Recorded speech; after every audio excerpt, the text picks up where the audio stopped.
Assalamualaikum warahmatullahi wabarakatuh. Selamat datang kembali di kuliah kedua Matematika Teknik. Di kuliah kali ini kita akan belajar persamaan diferensial biasa atau PDB orde pertama. Sebelum kita ke materi, saya akan review sedikit mengenai integral dan diferensial. Saya berikan contoh berikut ini. Ada persamaan Y sama dengan 3X plus C. Di mana kita harus mencari dy per dx atau turunan pertamanya. Kalau turunan pertamanya gampang ya, jadi kita lihat di situ variabelnya cuma satu yaitu x. Berarti x-nya pangkatnya berapa? 1, berarti tinggal ditulis untuk turunan pertamanya yaitu 3. Seperti itu. Dan C1 itu merupakan konstanta. Jadi itu merupakan hasil solusi dari differential equation ya, atau konstanta yang pasti muncul ketika kita mengintegral atau mendiferensialkan suatu persamaan. Kemudian untuk contoh yang kedua, di sini saya ada Y aksen, kita sekarang disuruh mencari Y-nya. Untuk Y aksen sama dengan sin X, berarti untuk mencari Y, rumusnya itu seperti ini. Y sama dengan integral Y aksen dx. Itu jadi kalau kalian punya persamaan yang udah turunan seperti ini, mau diubah menjadi Y yang tidak bertanda petik, itu diintegralkan. Namun, untuk mengubah dari persamaan yang biasa seperti ini, diubah ke dy per dx, atau kalau dy per dx itu kan sama dengan tanda petik ya. Ini tuh sama. Kalau Y pangkat 2, seperti ini ya, dan seterusnya. Berarti simbol tanda petik ini kita harus juga pahami ya. Maksudnya ini turunan kedua seperti itu. Nah, ini jadi jawabannya adalah min cos X. Jadi bisa dilihat kalau ini tuh ada di tabel trigonometri. Jadi dilihat di integral dan diferensial trigonometri seperti itu. Untuk sin min cos diintegralkan jawabannya min cos. Jadi kalau min cos diferensialkan jawabannya sin. Kemudian untuk Y aksen pangkat 2 ya, atau Y petik 2 kali, kita harus mengubahnya menjadi Y aksen. Caranya adalah diintegralkan by step by step ya. Saya akan ini kan. Untuk Y aksen petik 1, jadi integralnya gini ya. Otomatis kita bisa tuliskan di sini 6x plus EX. Jawabannya adalah 6 per X ini kan pangkatnya 1. Ingat ya, kalau nggak ada tulisannya di sini jadi pangkat 1 ya di situ. Berarti kita tinggal 1, jadi pangkat ditambahin 1. Ini rumus manual, rumus dasar dari integral ya. Untuk EX tetap pangkatnya tidak berubah, konstantanya tidak berubah. Oke. Otomatis kita bisa dapatkan 3x kan, 6 per 2, x pangkat 2 tambahi EX plus C1. Kemudian step selanjutnya yaitu mengubah menjadi Y. Mengubah menjadi Y berarti integral dari Y aksen. Jadi kita integralkan ya 3x ini.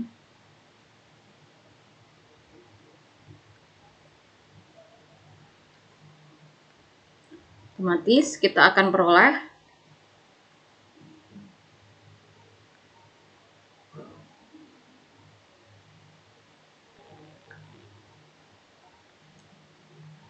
Nah, untuk C1, konstanta di sini kan tidak memiliki variabel X. Berarti kalau diintegralkan, dia memiliki variabel X. Pangkat 1. Seperti itu. Jadi jawabannya pas ya. 3 per 3 sama dengan X pangkat 3, 1. Yaitu X pangkat 3 ditambah E pangkat X, C1X plus C2. Sama ya. Seperti itu. Oke, langsung kita ke contoh soal yang pertama. Nah, di sini kita punya yang namanya salah satu persamaan campuran ya di sini. Eksplisit. Kalau di sini tuh dibilang eksplisit itu jadi dia tuh ada Y aksen, kemudian ada variabel Y, ada variabel X, ada Y aksennya juga. Cara mengerjakannya adalah dengan metode pemisahan variabel. Kita pisahkan dulu, maksudnya seperti apa? Jadi saya tulis di sini ya. 9Y Y aksen sama dengan 4X ini kita pisah setelah sama dengan, berarti dia dipindahkan, otomatis seperti ini.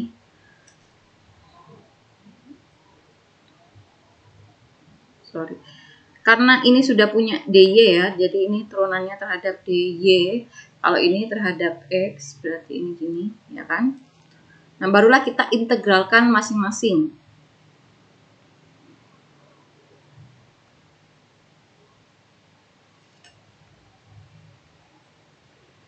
Seperti itu. Oke, kita akan dapatkan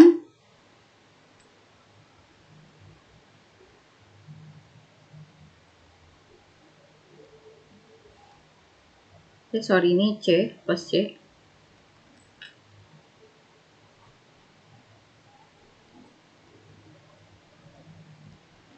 Seperti itu ya.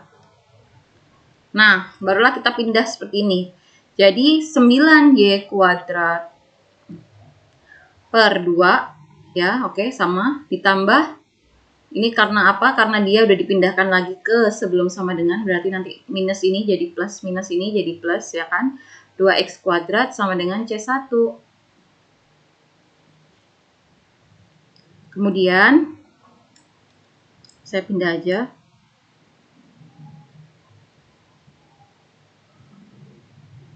Ya sama dengan C1. Ya, C1-nya pindah ke sebelah kanan semua. Kemudian jadi jawabannya adalah, karena kita biar gampang ya, ini pernya biar hilang, berarti kita kalikan 2 semua, berarti jawabannya adalah 9Y pangkat 2 ditambah 4X pangkat 2 sama dengan 2C1. Oke, bisa sampai sini ya, udah dipahami. Kemudian untuk memberikan variabelnya ini agar 1 ya, di depan Y kuadrat ini kan 9, di depan X kuadrat kan 4, berarti kita bisa dibagi ya, dikali bagi gitu kan. Jadi sama dengan nanti kita akan memperoleh hasil seperti ini. Hasil yang seperti ini.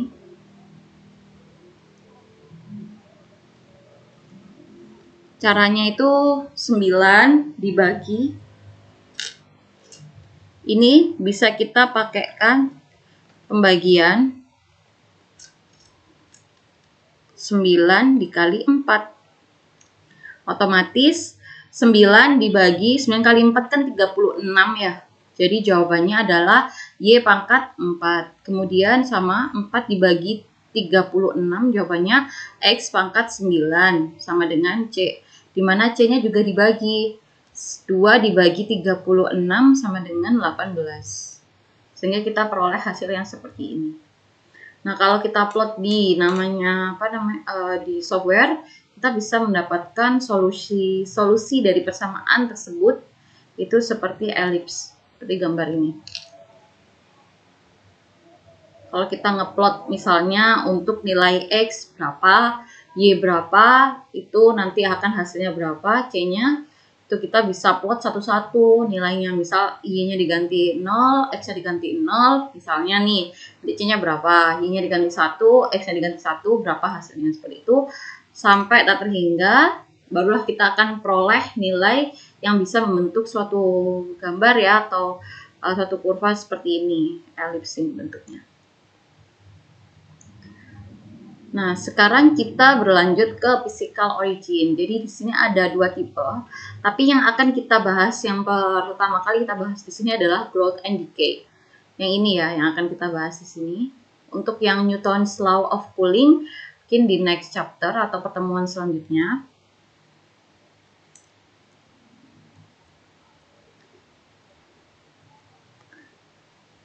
Di sini ada 2 contoh grafik ya. Ada yang namanya exponential growth, ada exponential decay. Bedanya apa? Bedanya adalah ketika namanya exponential growth, Y aksen di sini itu positif. Jadi grafiknya itu naik gitu ya. Grafiknya ini di sini bisa dilihat ini naik ya. Naik. Exponential growth, tumbuh ke atas gitu. Kalau exponential decay, lihat untuk nilai Y aksen itu minus 0,2 Y. Nah, ini menurunkan. Decay itu kalau dalam bahasa Inggris mungkin decline ya. Jadi decline itu kan turun, maksudnya seperti itu kan. Nah, untuk sebelum kita ngomongin tentang ini, sebenarnya ini dapat dari mana? Ceritanya dari rumus kalkulus ya. Rumus umum kalkulus yang mana Y sama dengan CE pangkat 0,2T. Dari rumus dasar ini. Jadi untuk membuat suatu kurva yang melengkung seperti ini, itu rumusnya ini loh. Rumusnya itu ini. Gitu ya. Kalau kita mau turunin pertama kali dari persamaan rumus ini, kita akan peroleh 0,2. 0,2 ini yang pangkat ini itu turun ke sini, E pangkat 0,2T. Beda ya dengan yang tadi, saya ulangin lagi. Kalau tadi ada persamaan misalnya 2x ya kan? Misal seperti ini. Ini mau diturunkan gitu, ya kan? Berarti ini cuma 4x pangkat 1. Nah, ini pangkatnya berkurang. Kalau ini mau diintegralkan misalnya, mau diintegralkan,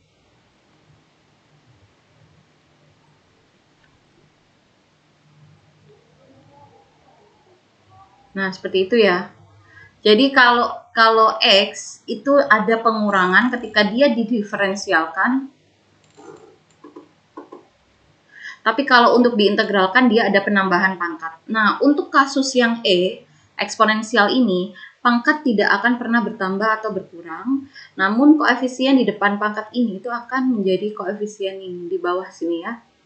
Jadi koefisiennya turun gitu maksudnya. Tapi pangkatnya tetap ikutin pangkat asli 0,2T, tetap 0,2T, cuma 0,2-nya maju ke depan jadi konstanta. Nah, di sini untuk 0,2 pangkat 0,2T itu sama seperti Y kan? Karena nilai Y sendiri itu kan ini. Oke, bisa dipahami. Otomatis kita bisa tahu bahwasannya nilai C itu sama dengan 0,2. Karena nilai Y sendiri itu kan E pangkat 0,2T. Berarti nilai C-nya itu 0,2. Nah, kalau kita sederhanakan kembali, rumus ini tuh sebenarnya bisa Y aksen sama dengan K atau konstanta, kemudian dikalikan Y. Ini ya. Y aksen sama dengan K kali Y, atau kita bisa tulis DY per DT sama dengan KY, atau DY per DX sama dengan KY, seperti itu. Tergantung apa yang mau kita inginkan. Karena di sini pakai T, ya kan? Berarti kita DT ya di sini. Oke, clear? Nah, untuk solusinya, kalau persamaan ini kita plot ke grafik, itu gambarnya seperti ini. Kalau nanti dia persamaannya ini, ya, persamaan ini, kita plot ke grafik. Ini kita plot ke grafik, dapatnya seperti ini ya. Kalau kita plot untuk yang minus, itu dapatnya turun atau ini eksponensial decay. Langsung aja kita ke contoh soal. Nah, ini ada salah satu contoh, Y aksen sama dengan DY per DX sama dengan 3Y. Dimana untuk nilai Y ketika dia 0, X-nya 0, ya, ketika X-nya 0, itu sama dengan 5,7. General solution dari persamaan ini, karena kita kan punya Y aksen sama dengan 3Y. Otomatis kalau nyari Y X-nya, kita integralin kan, dapatlah kita CE pangkat 3X. Kita punya ini, kalau kita integralkan, kita dapat ini. Ingat ya, ingat ini dari ini. Untuk nilai Y aksen sama dengan 0,2Y, berarti nanti kalau diintegralkan, itu jawabannya CE, pangkatnya itu tadi konstantanya jadi pangkat DT, gitu ya. Sama seperti itu, karena ini terhadap DX berarti X pangkatnya. Kalau tadi terhadap DT berarti nanti di sininya T. Gitu. Si example 3 yang tadi itu. Kemudian dari solusi ini kita akan dikasih initial solution ya di soal, di mana nilai Y saat 0 itu sama dengan CE pangkat 0. Karena kan 0 di sini itu merupakan pengganti X, ya, merupakan pengganti X, ya kan? Jadi kita bisa tinggal mengganti nilai X-nya menjadi 0. Kita akan peroleh bahwasanya nilai C itu adalah 5,7.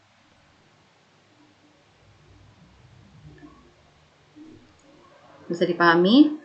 Lalu, untuk karena kita udah dapat nih ya, jadi kita bisa tulis nih persamaan generalnya, general solutionnya. Untuk C-nya kan udah diketahui 5,7, kemudian untuk persamaan Y-nya itu kan E pangkat 3X, kita udah tahu. Nah, jadi untuk solusi ini, itu persamaan yang komplit itu seperti ini. Ya, semoga clear, masih sederhana kok di sini. Nah, kita lanjut ke modeling. Modeling di sini tuh adalah gimana sih cara kita mengconvert dari suatu kasus dalam suatu model cerita ya, itu diubah menjadi suatu bentuk persamaan matematis yang mana itu bisa dihitung. Jadi itu yang namanya modeling. Persamaan ini tuh sangat penting di bidang teknik karena banyak hukum fisika yang dituliskan secara matematis dan dalam bentuk persamaan. Karena kita kan seorang engineer itu pastinya kita nggak mungkin ngomongin case itu by kasus yang cerita by omongan doang, tapi kita harus bisa membuktikan secara teoritis dan secara real nilainya itu berapa, seperti itu kan. Otomatis kita butuh yang namanya step yang namanya modeling ini. Contoh berikut ini akan menunjukkan langkah umum gimana sih caranya mengubah studi kasus menjadi suatu persamaan matematis, kayak gitu ya. Oke. Seperti ini, saya ada satu contoh. Ini ada sebuah radioaktivitas. Contoh dari radioaktivitas dari hasil percobaan menunjukkan bahwa sebuah material terdegradasi dengan laju yang sebanding dengan jumlahnya sekarang. Sebanding dengan jumlah yang sekarang. Jika jumlah awalnya 0,5 gram dengan saat T sama dengan 0, jadi mula-mulanya ya, mula-mula kan T-nya pasti 0 kan, belum berlanjut gitu kan ya, belum terdegradasi gitu. Berapakah jumlahnya pada waktu selanjutnya? Kita ditanya selanjutnya. Nah, kan kita nggak tahu kan rate-nya berapa. Nah, itulah yang harus kita modelkan dulu nih persamaannya. Langkah pertama adalah menuliskan model matematisnya, yaitu dalam bentuk persamaan diferensial dari proses fisiknya. Kita tentukan dulu bahwasannya YT adalah jumlah material pada waktu T tertentu, pada waktu tertentu. Itu YT. Bisa dipahami?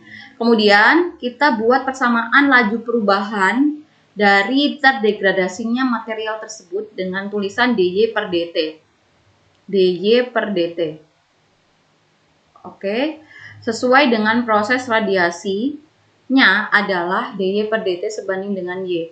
Jadi kita itu kalau ngomongin tentang rate ya, kita kan harus tahu sih berapa pengurangannya per waktu, kayak gitu kan. Jadi dy per dt sama dengan min KY. Kenapa min? Karena di sini adalah terdegradasi.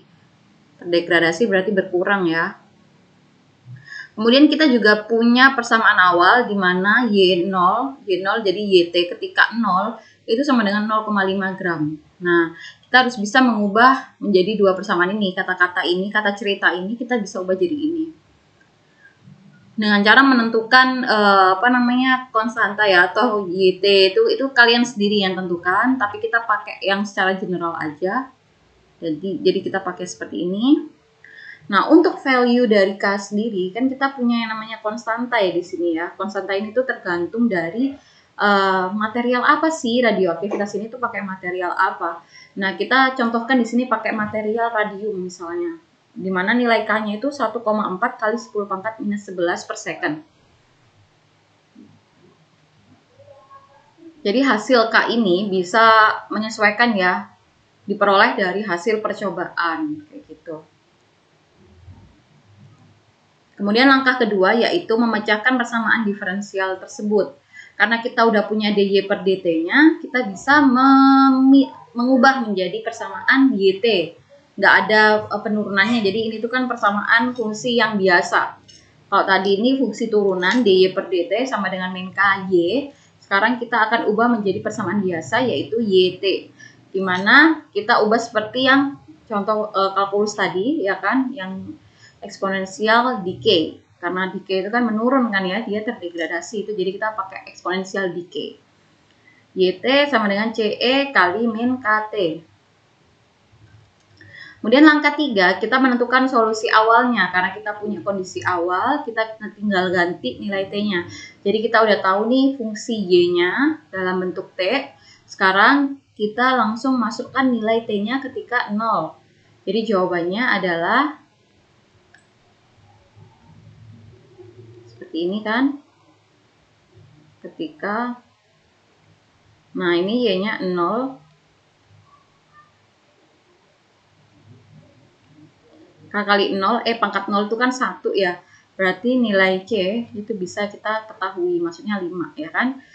Nah, 0,5 sini. Kan 0,5 gram ya. Lalu kita bisa masukkan tuh di persamaan general solutionnya ini. Berarti Y saat T sama dengan 0,5 pangkat min K kali T. Jadilah bisa seperti ini. Langkah 4 adalah memeriksa apakah hasil solusi langkah 3 ini sudah sesuai dengan persamaan langkah 1 dan kondisi di langkah 3. Caranya adalah, ya tadi kan sama yang saya tulis ini, kan C-nya udah ketemu 0,5 kan. Ketika dimasukkan, oke, udah clear, kita dapat. Lalu kita menggambar kurvanya. Jadi karena dia tadi radioaktivitas tadi itu menunjukkan terdegradasi, berarti kita ikuti yang eksponensial decay, di mana grafiknya itu turun. Untuk persamaannya, Y sama dengan 0,5 pangkat min K kali T. Dengan nilai K itu 1,5. Kita pakai radium, ya kan? Nah, untuk memplot ini kita biasanya membuat suatu nilai ya, ketika T-nya itu berapa, itu nanti berapa gitu loh. Jadi itu grafik ini itu diplotnya kalau kita mau ngeplot manual, itu kita bisa seperti ini ya. Saya kasih contoh. Ketika nilai ini ya, ketika Y, nah, jadi nanti nilai Y itu berapa dengan nilai T misalnya nih. Misal T-nya itu kita buat 1, 2, 3, 4 atau berapa gitu kan. Nanti nilai Y-nya itu berapa. Kita masukkan, nanti kita bisa ngeplot loh garis yang seperti ini. Kalau di sini kan pakai nilai Y 0, kemudian 0,5, kemudian 1, 1,5, 2, 2,5, 3. Jadi kalian bisa coba itu, kalian masukkan ke persamaan ini, nanti akan kalian peroleh nilai yang seperti ini. Jadi ketika Y0 berapa, ketika Y ini nanti akan plotnya nanti akan seperti ini. Ini. Nah, seperti itu. Nah, kalian bisa gambarkan gini. Jangan pakai gambarnya, jangan linear yang garis lurus gini ya, karena ini kan eksponensial ya, berarti berbentuk kurva, bukan bentuk garis lurus. Kayak gitu. Oke, sekarang kita ke contoh soal sebelum ditutup. Nah, ini di sini saya akan berikan contoh soal. Untuk Y aksen sama dengan pangkat min 3X. Itu cara ngerjainnya seperti ini. Langsung aja saya kasih contoh nomor 1. Kan kita cari integralnya ya. Ya persamaan yang diintegralin. Nah, ini. Jadi jawabannya adalah sama kan ini minus ya. Berarti nanti ini min. Ini karena ini kan konstantanya gini.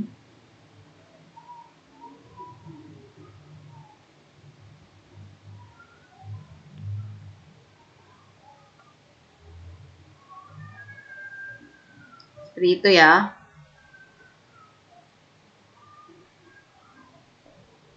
Jadi jawabannya gini aja sih, plus C. Plus C. Udah, yang nomor 2. Nah, ini tuh cos hyper ya, maksudnya tuh bukan cos biasa. Jadi kalian juga bisa cek ke itu di internet, itu ada cos H. Ini tuh sama caranya karena ini 4X ya, berarti kalau di ini kan cos jadi sin. Dicek lagi, biasanya kan ada yang minus gitu kan. Kalau cos setahu saya kalau diintegralin jadi sin tapi positif. Kalau sin diintegralin jadi cos negatif kayak gitu. Kemudian yang nomor 3 di sini aja. Nah, untuk yang nomor 3 ini kan kita akan mencari nilai Y-nya. Oh, nilai Y-nya udah diketahui nih ternyata. Dari Y aksen 0,5 Y diubah ke nilai Y itu fungsi Y, berarti Y sama dengan CE pangkat 0,5 X, ya kan? Nah, untuk nilai Y sama dengan 2, berarti X-nya kita ganti 2, gitu aja sih. C, pangkat 0,5 dikali 2 gitu ya, maksudnya ini dikali kali 2, otomatis kita akan dapat nilainya C E pangkat 1 gitu ya. Dimana nilai C itu sama dengan Y per E.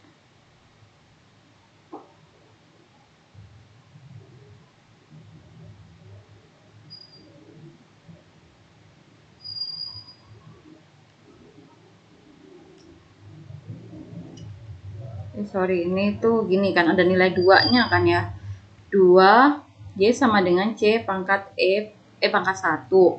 Dimana untuk nilainya itu sama dengan 2. Nah, gini kan, karena kan Y fungsi ini kan, sorry ini saya hapus. Kita udah tahu ya di sini ya, untuk nilai Y-nya kan 2 ya di sini ya. Berarti kita langsung ganti nilai Y-nya 2. Berarti untuk narik C sama dengan 2 per E. Itu. Kemudian kita masukkan ke persamaan aja, persamaan generalnya. C-nya kita ganti, ini ya, kita masukkan ke persamaan ini ya. C-nya kita ganti dengan ini, nilai ini. 2 per E.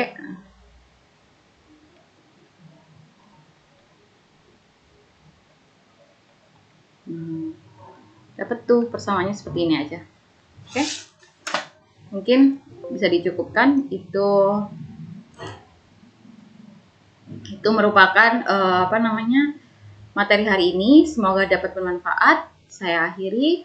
Wassalamualaikum warahmatullahi wabarakatuh.